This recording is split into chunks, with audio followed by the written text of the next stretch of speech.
پاک کی غلامی میں آ جائیں.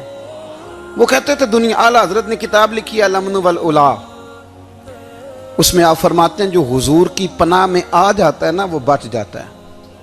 اللہ کرے آپ کو سمجھ آئے میری بات کی. جو حضور کی پناہ میں آ جاتا ہے وہ جو دنیا دار رہتا ہے، مالدار رہتا ہے، حضور کی پناہ میں نہیں آتا وہ بے سکون رہتا ہے. فرماتے ہیں یہاں دنیا میں بھی حضور کی پناہ میں آ جاؤ، آج لے ان کی پناہ. اور آج دلیل آپ نے ابن ماجہ کی حدیث لکھی ہے، حضرت تمیم داری حدیث کے راوی ہیں، اعلیٰ حضرت نے لکھی ہے. فرماتے ہیں جو حضور کی پناہ میں آیا بچ گیا. دلیل دیتے ہیں، فرمایا انسان جانور بھی آتے تھے تو بچ جاتے تھے. حضرت تمیم داری رضی اللہ تعالیٰ عنہ فرماتے ہیں کہ ہم کھڑے تھے، ایک اونٹ دوڑتا ہوا آیا. نبی کریم صلی اللہ علیہ وسلم کے پہلے اس نے قدموں پہ سجدے کیے. صحابہ کہنے لگے حضور ہمیں بھی اجازت دیں. فرمایا وہ تو بے زبان ہے، اسے تو پتہ کوئی نہیں. پیش نظر ہے وہ نو بہار، سجدے کو دل ہے بے قرار. روکیے سر کو روکیے، یہی تو امتحان ہے. فرمایا اسے کیا پتا، تم تو مکلف ہو شریعت کے، تمہیں اجازت نہیں ہے. اور اعلیٰ حضرت نے 2 ٹوک لکھا ہے، فرمایا سوائے خدا کے کسی کو تعظیمی سجدہ بھی حرام ہے. یہ نوٹ کر لیں میری بات. اور اعلیٰ حضرت نے فتاوی رضویہ میں لکھا ہے کسی قبر پہ جاؤ تو 4 ہاتھ دور کھڑے رہو. اللہ کرے آپ کو سمجھ آئے. کتنے ہاتھ؟ 4 ہاتھ دور کھڑے رہو، سورۃ فاتحہ پڑھو، درود شریف پڑھو. جس قبر پہ گئے ہو ان کی روح کو اصال ثواب کرو، ان کے وسیلے سے دعا مانگو. اعلیٰ حضرت فرماتے ہیں قبر کو سجدہ بالاتفاق حرام ہے، طواف قبر کا کرنا بالاتفاق حرام ہے. بوسہ لینے میں اختلاف ہے کہ جائز ہے کہ ناجائز ہے، لیکن بوسے سے بھی چونکہ شک پڑتا ہے تو فرماتے ہیں احمد رضا کی رائے یہ ہے کہ بوسہ لینے سے بھی بچا جائے. وہ آ گیا تو اس سے اگلی باتیں کرتا ہے، بس خاموش رہ، باادب رہ اور پیچھے رہ. تو حضرت تمیم داری کہتے ہیں یہ حدیث اعلیٰ حضرت نے لکھی ہے الامن والاولا میں. فرماتے ہیں کہ اونٹ نے پہلے سجدہ کیا، قدم چومے، پھر اس نے حضور کے کان میں کوئی بات کہی. روزے دے دوالے نے غلاماں دیاں ٹولیاں، ایک پیا سن دے کروڑاں دیاں بولیاں. یعنی اونٹ نے بات کی تو حضور نے وہ بھی سن لی. اعلیٰ حضرت کہتے ہیں جو پناہ میں آتا ہے بچ جاتا ہے. کہتے ہیں رسول کریم نے نا اونٹ کی پشت پہ ہاتھ پھیرا اور اللہ کے محبوب فرمانے لگے فکر نہ کر، اب تو آ گیا ہے نا تو جیسے تو کہے گا ویسے ہی ہو جائے گا، جیسے تو کہے گا ویسے ہی. ابن ماجہ میں موجود ہے، پر میں چونکہ فاضل بریلوی رحمۃ اللہ علیہ کی کتاب سے پیش کر رہا ہوں الامن والاولا سے، تو میں اسی انداز میں پیش کر رہا ہوں جس انداز میں وہاں ہے. حضرت تمیم داری کہتے ہیں کہ ہماری سمجھ میں بات کوئی نہ آئی. تھوڑی دیر گزری تو کچھ لوگوں نے ہاتھوں میں رسیاں پکڑی ہیں، خنجر پکڑے ہیں، دوڑے آئے، یا رسول اللہ یہ ہمارا اونٹ ہے. حضرت تمیم داری کہتے ہیں میں نے دیکھا کہ جب وہ آ گئے نا خنجر لے کے تو اونٹ حضور کے پیچھے چھپ گیا. آج لے ان کی پناہ، آج مدد مانگ ان سے. وہ حضور کے پیچھے چھپ گیا. تو کہتے ہیں کہ نبی کریم صلی اللہ تعالیٰ علیہ وسلم نے فرمایا کیا مسئلہ ہے بھائی؟ یا رسول اللہ ہمارا اونٹ ہے. ذبح کرنے لگے تھے دوڑ آیا ہے. تو حضور فرمانے لگے وہ تو تمہاری شکایت کر رہا ہے. وہ کہتا ہے یا رسول اللہ میں نے برسوں ان کی نوکری کی، برسوں میں نے بڑی نوکری کی. صحیح کہتا ہے یا رسول اللہ؟ ٹھیک کہتا ہے. حضور اب بوڑھا ہو گیا ہوں، تھوڑا زیادہ بوجھ نہیں اٹھا سکتا، تو مجھے ذبح کر کے کھانا چاہتے ہیں، میں مرنا نہیں چاہتا. نبی کریم فرمانے لگے اچھے لوگ یہ صلہ دیتے ہیں.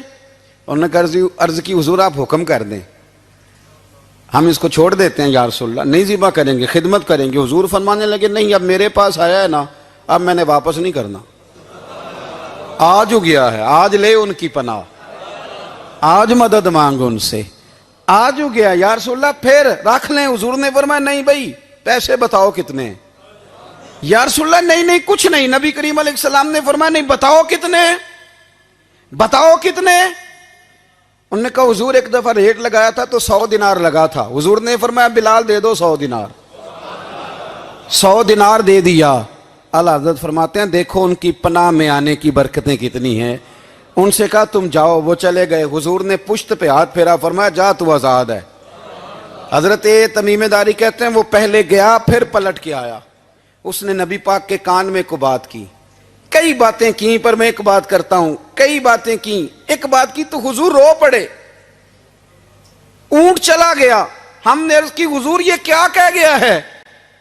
تو محبوب فرمانے لگے یہ کہہ گیا یا رسول اللہ جس طرح آپ نے مجھے چھری سے بچایا ہے میں دعا کرتا ہوں اللہ آپ کی امت کو جہنم سے محفوظ فرمائے. اللہ جہنم سے بچائے آپ کی امت کو، اس طرح مجھے چھری سے آپ نے محفوظ کیا. اعلیٰ حضرت فرماتے ہیں کن چکروں میں پڑے ہوئے ہو؟ کن چکروں میں؟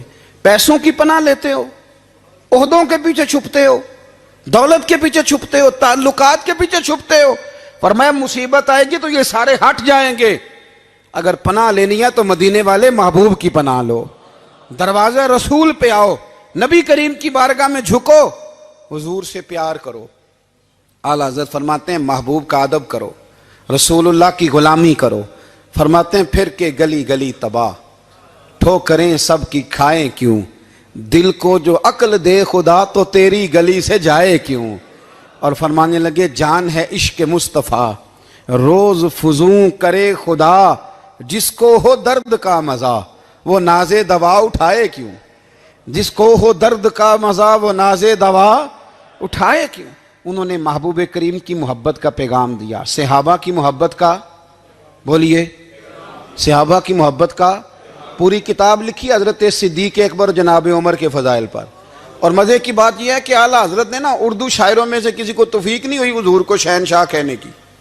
اعلیٰ حضرت نے کہا میرے نبی شہنشاہ ہیں. دلیل کیا دی؟ فرمانے لگے پڑھو ترمذی. حضور نے فرمایا میرے 2 وزیر زمینوں میں ہیں 2 آسمانوں میں. زمین کے 2 وزیروں کے نام ابو بکر اور عمر ہیں، آسمان کے 2 وزیر ہیں جبریل اور میکائیل. تو اعلیٰ حضرت کہنے لگے حضور وزیر تو کسی شہنشاہ کے ہی ہوتے ہیں، پھر کہہ لو نا شہنشاہ. تو پھر فرمانے لگے حاجیو آؤ شہنشاہ کا روضہ دیکھو، حاجیو آؤ شہنشاہ کا روضہ دیکھو. کعبہ تو دیکھ چکے اب کعبے کا بھی کعبہ دیکھو، کعبہ تو دیکھ چکے اب کعبے کا بھی، غور سے سن تو رضا کعبے سے بھی آتی ہے صدا، میری آنکھوں سے میرے پیارے کا روضہ دیکھو. اعلیٰ حضرت نے ساری زندگی اور صحابہ کرام کی بات کی، اہل بیت کی بات کی، اولیاء کی بات کی، صوفیاء کی بات کی، دفاع کیا سب کا، سب کے شانوں میں لکھا، امت کو بتلایا کہ اپنے بزرگوں سے جڑے رہو گے تو بچے رہو گے. اعلیٰ حضرت نے طنز کرنے سے، تنقید کرنے سے، بلا وجہ غلطیاں نکالنے سے اور ایک دوسرے پر لان تان کرنے سے ہمیں بچنے کو کہا. اعلیٰ حضرت فرماتے ہیں کوئی علم اگر آ جائے نا تو اس کا معنی یہ نہیں کہ سب کو جاہل سمجھ لینا چاہیے. سمجھ آ رہی ہے میری بات کی؟ ہم جس شعبے میں بھی ہوتے ہیں نا سامنے والے کو ان پڑھ ہی سمجھتے ہیں. مولویوں کے بارے میں بعض لوگوں کا خیال ہے کہ یہ پتہ نہیں کون سی مخلوق ہے، ان کو کیا پتہ دنیا داری کا. میں صحیح کہہ رہا ہوں. اسی طرح جو میرے شعبے سے تعلق رکھنے والے لوگ ہیں وہ کہتے ہیں شاید سارے تاجر 2 نمبر طریقے سے ہی مال کماتے ہیں. یہ ہو نہیں سکتا، ایسا ہو نہیں سکتا. ہمیں نا دوسروں کی اہمیت کی خبر رکھنی چاہیے. ہم ایک دوسرے سے پیار، ہم طنز کرتے ہیں، تنقید کرتے ہیں. فاضل بریلوی منع کرتے تھے. آپ فرماتے ہیں یہ طریقہ درست. ہم جب غلطیاں نکالنے پہ جاتے ہیں تو معاذ اللہ اتنا اوپر بن جاتے ہیں کہ معاذ اللہ ثم معاذ اللہ اللہ رسول تک پہنچ جاتے ہیں. اعلیٰ حضرت کے زمانے میں ایک شخص نے کہہ دیا نبی پاک کا خیال آئے تو نماز ٹوٹ جاتی ہے. عقل ہے نا جی، جہاں مرضی لے جاؤ. وہ کہنے لگا جی میں نے خالص اللہ کے لیے پڑھنی ہے نا فلسفہ عجیب.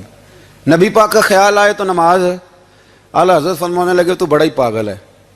جب تو کہے گا السلام علیکہ ایھا النبی خیال آئے گا کہ نہیں؟ فرمانے لگے تو بڑا ہی نادان ہے. جب تو کہے گا اللہم صلی علی محمد وعلی خیال آیا کہ نہیں آیا؟ فرمانے لگے تو نبی پاک کی بات کرتا ہے، نماز میں تو ابا اماں کا بھی خیال آتا ہے. ربنا اغفر لی والدیّ. فرمانے لگے ربے کے خیال سے نہیں ٹوٹتی تو مدینے والے کے خیال سے کیسے ٹوٹ گئی؟ فرمانے لگے بڑا ہی بیوقوف ہے تو. اعلیٰ حضرت فرمانے لگے تو کہتے ہے حضور کا خیال آئے تو ٹوٹ جاتی ہے. فرمانے لگے جب تک حضور کا خیال آئے نہ نماز ہوتی نہیں. جب تک حضور کا خیال نہ آئے نماز ہوتی نہیں، سوال ہی نہیں پیدا ہوتا. لوگوں نے کہا جناب وہ کس طرح؟ تو اعلیٰ حضرت فرمانے لگے اللہ نے کہا قرآن میں واقعی الصلاۃ نماز پڑھو.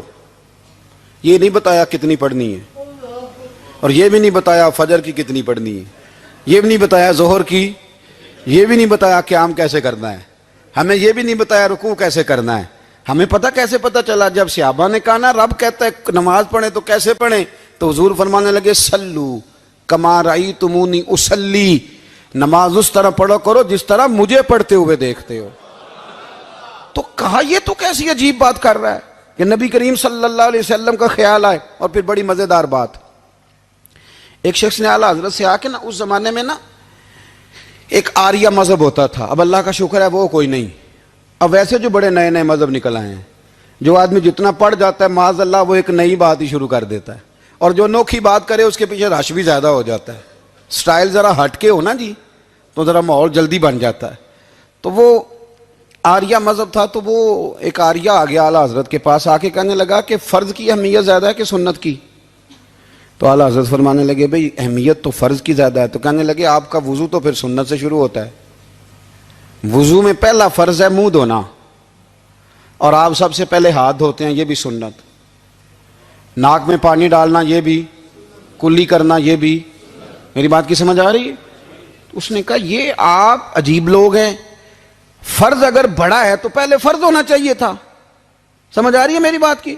لوگ دین پر بڑے بڑے مختلف اعتراضات کرتے ہیں نا، اس نے کہا جی پہلے ہونا چاہیے تھا فرض، تو منہ دھونا فرض ہے، آپ نے گھٹنوں تک ہاتھ دھوئے، اب یہ جو آپ نے ہاتھ دھو یہ بھی سنت، کلی کری تو وہ بھی سنت، ناک میں پانی ڈالا تو وہ بھی سنت، تو آپ تو چوتھے نمبر پہ فرض ادا کر رہے۔ تو اعلیٰ حضرت فرمانے لگے تم اصل میں محبوب کا غلام نہیں نا، ہاں تجھے کیا پتا ہو یہ بات کیا ہے، تو بیٹھ جا ہم سے سن، ہم تجھے بتاتے ہیں۔ اس نے کہا جی کیا مطلب؟ فرمانے لگے یہ محبوب جو ہے نا ہمارے، یہ ہمیں بڑی جگہوں سے بچاتے ہیں، یہ بچا بچا کے فرائض تک لے جاتے ہیں۔ کیا کیا مطلب؟ کہنے لگے حضور نے ہمیں کہا ہے کہ پہلے نا ہاتھ دھو لو، پتہ چل جائے پانی زیادہ گرم تو نہیں، منہ جالی نہ جائے، پہلے نا دیکھ لو۔ فرمایا پھر ناک میں ڈال کے پتہ کرا لو کہ اس میں سے بدبو تو نہیں آتی، سنت بھی ادا ہو گئی، پتہ بھی چل گیا بو تو نہیں آ رہی۔ اور فرمایا پھر منہ میں ڈال کے چکھ لو کہ بد ذائقہ تو نہیں۔ اب یہ 3 سنتیں ادا کر کے تم فرض ادا کرو گے تو اللہ بھی راضی ہوگا، اللہ کے رسول بھی راضی ہوں گے۔